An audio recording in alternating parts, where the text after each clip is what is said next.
warahmatullahi wabarakatuh. Jumpa lagi dengan saya Leni Rumianti. Kali ini kita akan melanjutkan materi tentang sains dasar untuk jurusan kimia, Fakultas Matematika dan Ilmu Pengetahuan Alam Universitas Lampung. Nah, pada pertemuan kali ini kita akan membahas tentang materi mekanika fluida, lebih tepatnya lagi adalah tegangan permukaan. Sama seperti pertemuan sebelumnya, di sela-sela saya memberikan penjelasan, maka Anda perlu merespon pertanyaan yang saya lontarkan. Bagaimana caranya? Sama ya, dengan memberikan komen di chat live-nya. Paham ya? Oke, kita akan mulai saja. Sebelumnya silahkan kita buka dengan mengucapkan lafal basmalah. Bismillahirrahmanirrahim. Bagi Anda yang beragama lain, silahkan berdoa menurut kepercayaannya masing-masing akan diberi kemudahan. Nah, tegangan permukaan ini adalah sesuatu yang tidak asing bagi kita. Apa sih Bu? Kok bisa? Nah, seperti apa tegangan permukaan itu? Nah, pastinya Anda sudah pernah mengalaminya, walaupun mungkin tidak tahu kalau ternyata kita sedang berhadapan dengan tegangan permukaan. Contohnya apa? Contohnya adalah, betul sekali, air sabun.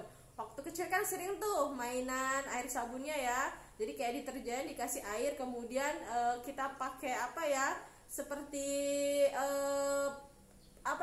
gelembung-gelembung kecil. Jadi kita tiup, nanti dia akan menjadi bentuk bulatan-bulatan kecil seperti itu. Itu kan sudah pernah, nggak mungkin nggak pernah. Nah, itu adalah contoh dari tegangan permukaan. Kenapa bentuk si air sabun itu bentuknya bulat? Itu karena adanya tegangan permukaan tadi. Jadi cenderungnya dia bentuknya adalah bulat. Seperti itu. Nah, untuk lebih tepatnya lagi, untuk lebih jelasnya lagi, kita bahas bersama-sama ya. Kesini untuk yang pertama kita akan membahas tentang definisi. Kita kan udah tahu tuh contohnya apa tadi, tegangan permukaan air sabun. Nah, sudah kebayang kan? Oh, ternyata air sabun contoh dari adanya tegangan permukaan. Di sini definisinya adalah, dari katanya kan sudah gampang ya, ada permukaan, ada tegangan. Jadi permukaannya punya tegangan. Seperti itu. Itu boleh untuk memberikan seperti jembatan keledai untuk memudahkan Anda mengingat apa itu tegangan permukaan. Nah, di sini untuk definisi yang agak panjang adalah kecenderungan permukaan untuk meregang sehingga permukaan seolah-olah dilapisi lapisan. Nah, oke, ini adalah definisi yang agak panjang. Jadi di sini adalah kecenderungan dari siapa? Kecenderungan dari permukaannya untuk meregang, jadi tegang dia. Nah, sehingga seolah-olah permukaannya itu dilapisi suatu lapisan. Tapi nyatanya sebenarnya tidak ada lapisannya, cuman seolah-olah saja. Tadi yang saya sebutkan, contohnya apa? Air sabun. Contoh ya. Di sini air sabun. Kemudian yang kedua apa? Saya kasih contoh lagi yang kedua. Pernah ini ya, kalau seumpamanya ada di sungai atau Anda melihat seperti itu di rawa-rawa, di situ ada apa? Ada serangga atau nyamuk. Jadi serangga-serangga kecil ya, atau nyamuk berjalan atau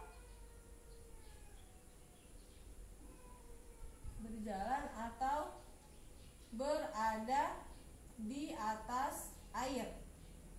Nah, seperti itu. Kita kan paham ya, kita tahu bahwa massa jenis nyamuk itu lebih besar daripada massa jenis si air.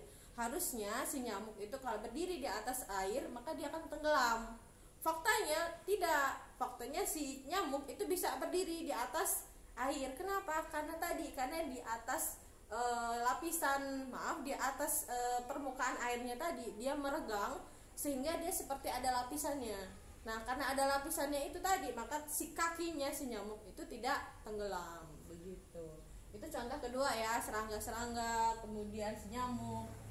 Selanjutnya, contoh yang ketiga apa? Contoh yang ketiga adalah, nah, betul sekali. Kalau yang perempuan yang pakai hijab, dia biasanya menggunakan alat bantu. Nah, jarum atau silet. Nah, di atas air. Oke. Nah, ini adalah percobaan nih. Di sini adalah contoh yang ketiga. Jadi kalau seumpamanya Anda membawa misalkan baskom, kemudian diisi 3/4-nya dengan air, kemudian Anda secara pelan-pelan meletakkan si jarum atau meletakkan si silet, mungkin lebih mudah ya silet ya. Seperti itu, jarumnya jangan yang ada ininya, jarumnya jangan ada ini bulat-bulatnya, jangan yang itu. Jarum aja, yang jarum jarum jahit seperti itu misalkan. Nah, atau Anda menggunakan silet. Jadi Anda letakkan pelan-pelan si siletnya itu di atas air. Tapi pastikan airnya harus tenang. Kalau airnya tenang nanti dia akan mengapung. Kenapa? Sama. Karena di situ ada tegangan permukaan. Kalau Anda ingin membuktikannya, silahkan dicoba dengan demonstrasi sederhana tadi ya. Seperti itu. Ini adalah 3 contoh dari tegangan permukaan. Contoh yang lainnya apa? Nah, itu adalah pertanyaan pertama. Jadi silahkan direspon. Anda memiliki beberapa waktu untuk memberikan contoh lain dari tegangan permukaan. Selain 3 ini ya, silahkan direspon di chat live-nya. Kemudian selanjutnya di sini tegangan permukaan tadi kaitannya dengan apa? Di sini kaitannya dengan hubungannya dengan apa? Ada 2 hal yang perlu diterangkan, yaitu yang pertama adalah gaya kohesi. Kemudian yang kedua adalah gaya adesi. Nah, oke. Nah, di sini kalau gaya kohesi yang sudah kita pelajari zaman SMA gitu ya, ini adalah gaya tarik menarik antara partikel sejenis.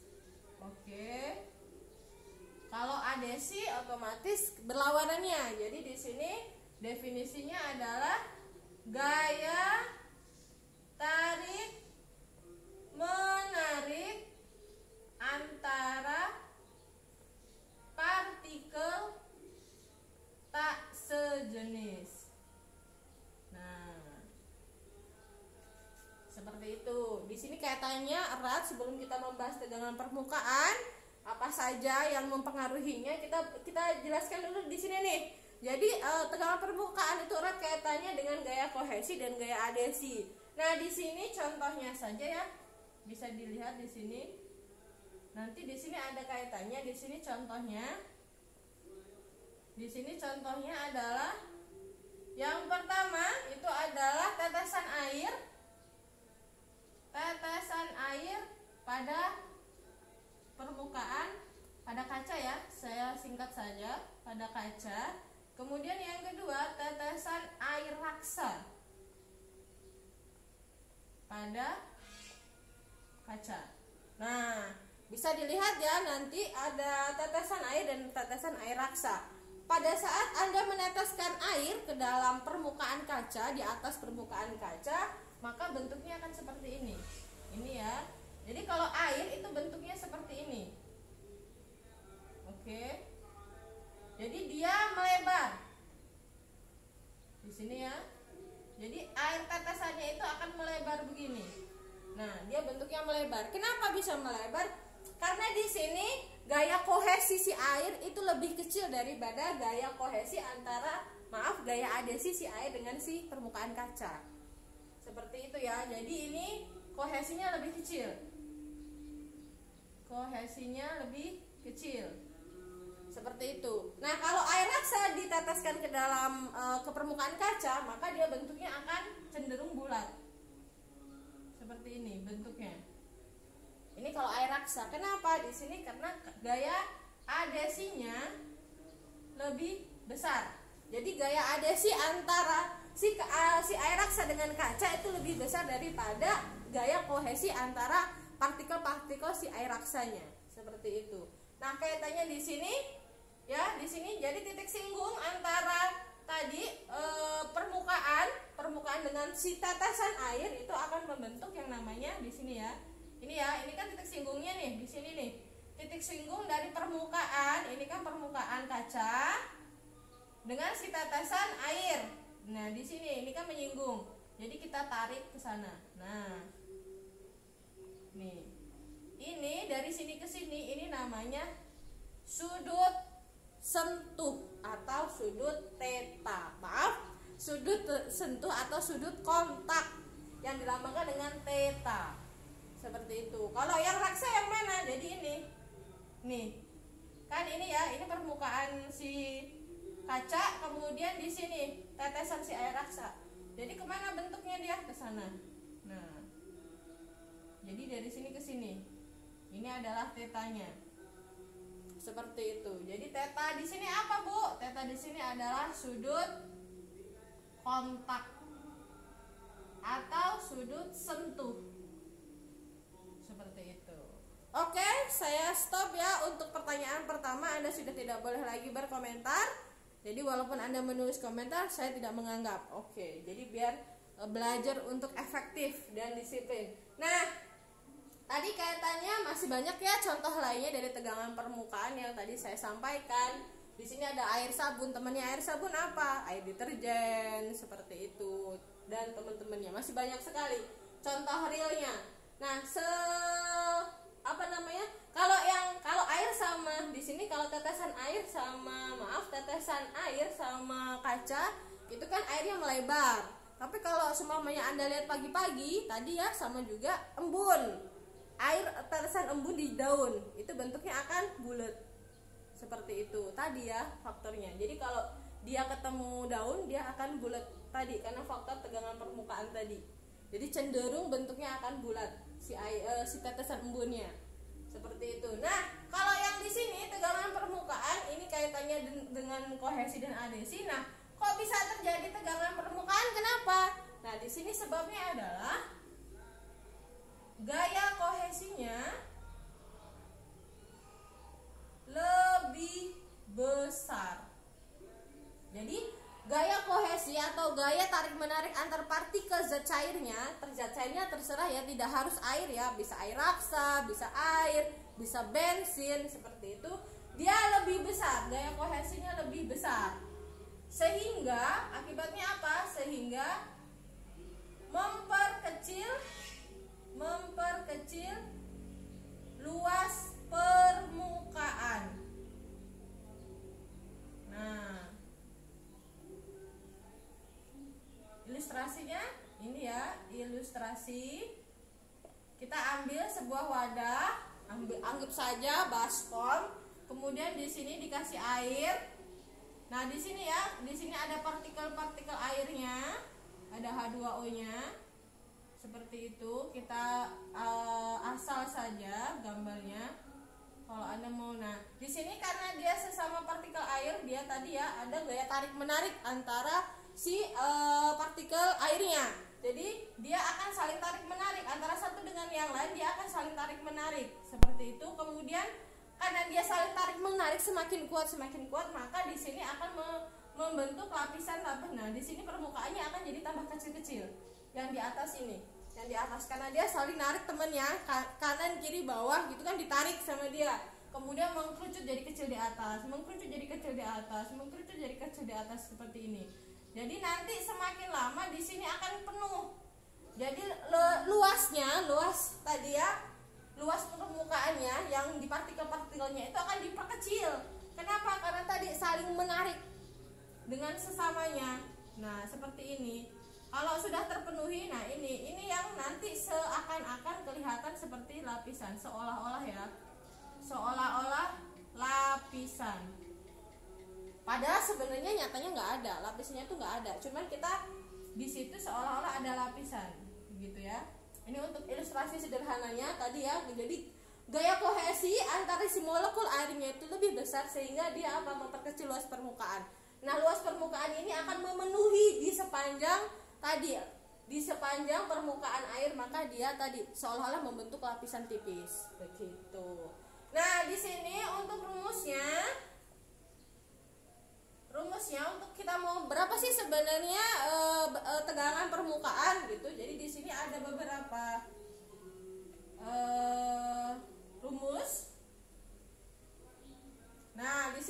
yang pertama bentuknya adalah satu permukaan. Kemudian di sini ada dua permukaan. Kemudian di sini menggunakan pipa kapiler.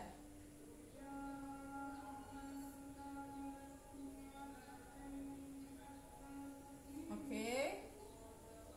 Nah, untuk yang fisika biasanya dia ke satu dan yang kedua, sedangkan untuk kimia biasanya dia larinya ke pipa kapiler. Yang sering keluar, yang sering Anda cari gitu bentuknya adalah pipa kapiler seperti itu. Tapi rumusannya ngambilnya dari sini juga. Kalau dia bentuknya satu permukaan, maka di sini ya tegangan permukaan tadi dilambangkan dengan gamma. Jadi rumusnya apa? Di sini gamma. Gamma ini adalah lambang gamma itu sama dengan F per L. Seperti itu. Ini kalau satu permukaan. Tapi kalau dua permukaan, di sini contohnya biasanya kawat yang dipakai, kawatnya kawat lurus gitu ya. Di sini gamanya itu sama dengan F per 2L. Kayaknya saya kecilin aja ya. Oke. Nah, seperti itu. Ini adalah tadi ya. Jadi di sini bisa dibilang gamma itu definisi lain ini definisi secara kualitatif ya, secara kualitatif seperti ini. Kalau mau secara kuantitatif itu adalah ini bisa dilihat ya, gaya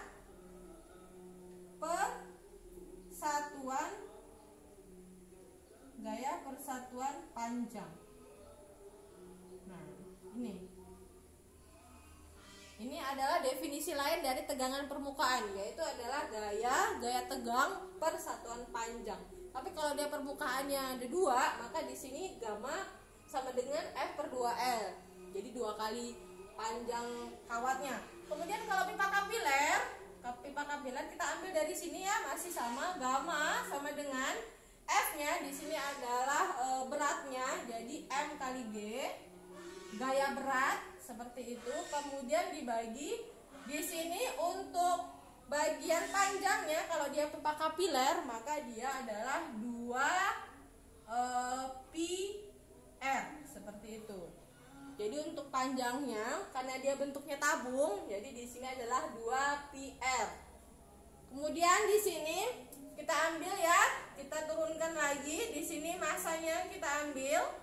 Massa karena dia kaitannya dengan cairan, ada hubungannya dengan kerapatan, maka di sini M-nya kita rubah jadi rho sama dengan rho itu adalah M per, betul sekali. Saya kasih keterangannya di sini, mungkin masih ada yang lupa ingat. Rho itu adalah M per V. Jadi massa dibagi volume. Jadi kalau di sini diketahui M, maka di sini dikalikan. Jadi rho dikalikan V. V-nya di sini adalah volume dikalikan dengan G. Oke. Per 2 pi R. Nah, kembali lagi. Sekarang rho-nya diganti. Kenapa rho-nya diganti? Karena tadi bentuknya tabung, jadi bisa diganti ya. Jadi di sini rho-nya itu adalah pi R kuadrat dikali H. Hanya itu ketinggian dari tadi air yang meresap, bahasanya begitu. Ketinggiannya nanti Anda sudah bisa bayangkan ya, pipa kapiler. Biasanya kalau di kimia ada praktikumnya. Jadi di sini rho-nya kita tetapkan, kemudian V-nya kita ganti ke sini. Volume tabung yang kita pakai karena bentuknya kapilernya, pipa kapilernya adalah tabung. Jadi pi R kuadrat dikalikan H hanya adalah ketinggiannya dikalikan dengan G dibagi dengan 2 pi R. Nah, seperti itu. Kalau seperti ini karena atas bawah ada yang sama, jadi bisa diapakan? Betul sekali, bisa dicoret ya. Ini dicoret karena ini ada atas satu, ini juga ada atas satu. Nah, jadi tinggal apa? Rho-nya itu sama dengan rho R H G. Karena ini R-nya R kuadrat ya. Di sini cuma satu, jadi masih sisa. Per apa? Per 2. Nah, ini adalah rumus dari tegangan permukaan jika kita menggunakan pipa kapiler. Ini adalah rumus yang sering digunakan di kimia.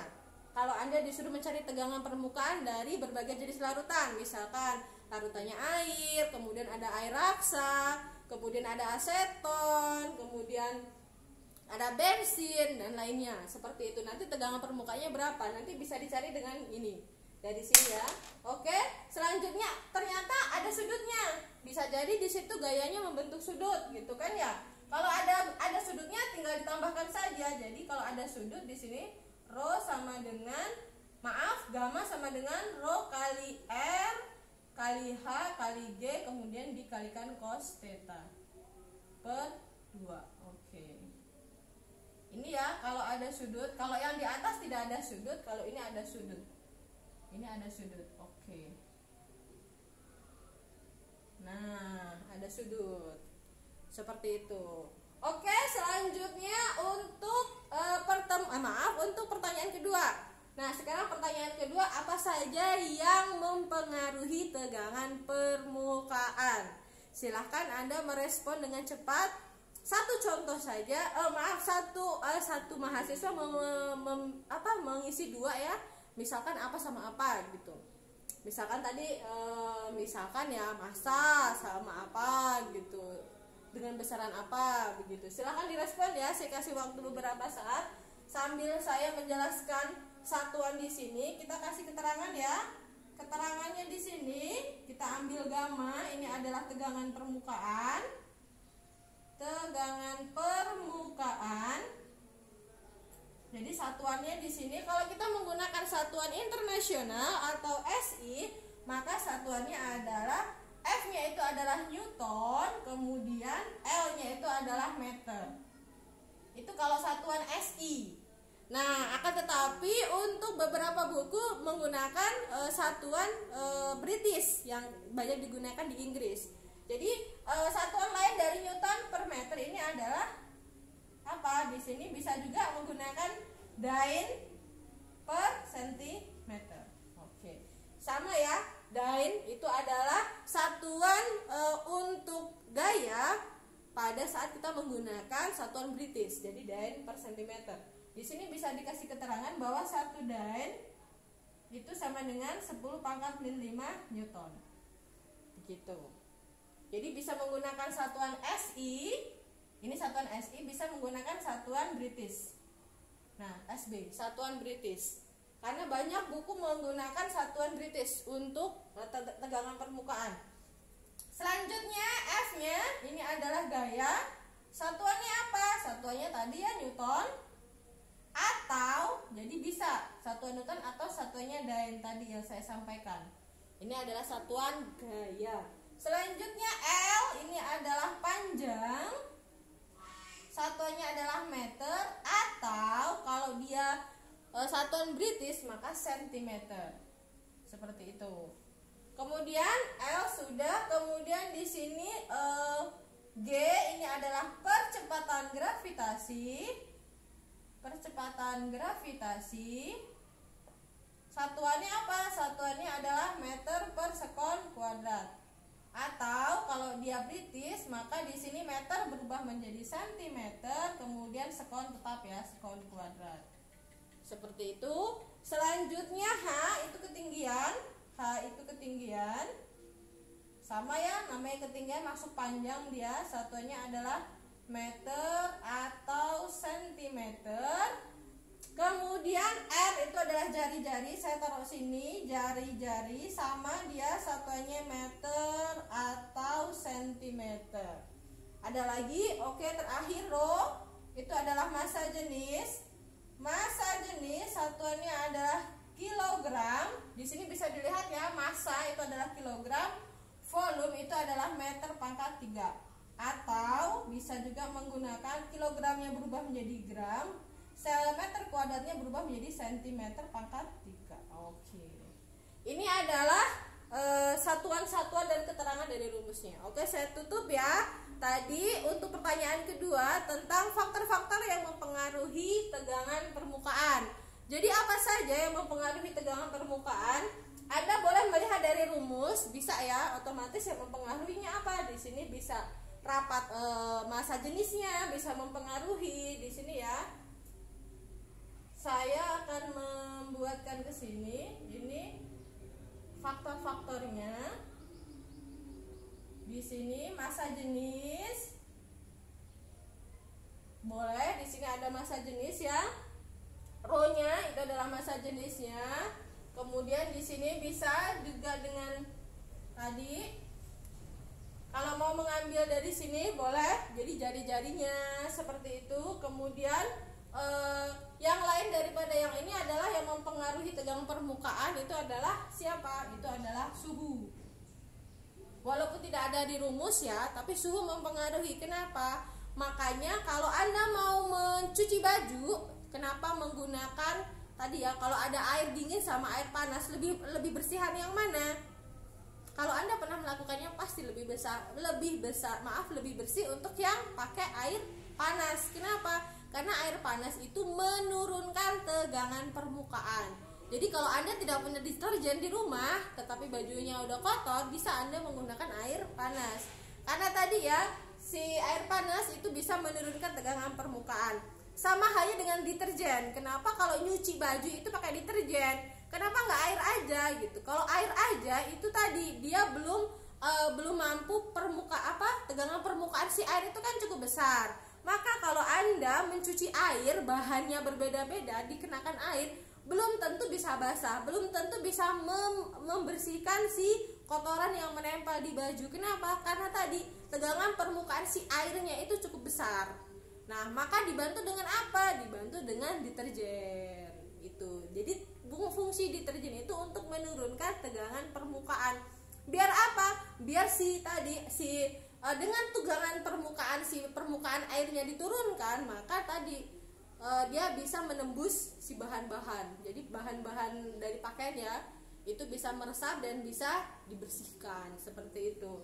Itu ya, sama ada massa jenis, kemudian ada suhu seperti itu. Tadi ya bisa juga dengan tadi jari-jari. Kalau kita mau mengambil di sini, jari-jari juga ada seperti itu ya. Di sini bisa, dari sini ada jari-jari, kemudian ada ketinggian dan teman-temannya. Nah, itu adalah di sini. Nah, tadi kita masukkan juga ya surfaktan. Surfaktan itu contohnya kayak tadi deterjen, kemudian dan teman-temannya. Ini adalah salah satu. Masih ada nggak Bu yang memperkecil atau bisa memperbesar? Bisa ya. Jadi tegangan permukaan itu bisa dinaikkan juga dengan memberikan zat elektrolit. Jadi sama juga seperti itu. Jadi bisa dinaikkan, bisa juga diturunkan. Jadi masih banyak faktornya. Jadi faktor-faktornya contohnya adalah tadi ya, salah tiga. Ada massa jenis, ada suhu, ada surfaktan. Seperti itu. Nah, ini sekian untuk pertemuan kali ini. Kita akan langsung untuk menuju pembahasan yang kedua. Nanti contoh soal akan diselesaikan di belakang. Jadi sekalian untuk materi yang kedua kita akan membahas tentang viskositas. Jadi sekian untuk materi hari ini. Terima kasih untuk respon Anda untuk pertanyaan pertama dan kedua. Semoga bermanfaat. Jika masih ada pertanyaan bisa disampaikan di WA Group. Dan saya akhiri. Assalamualaikum warahmatullahi wabarakatuh.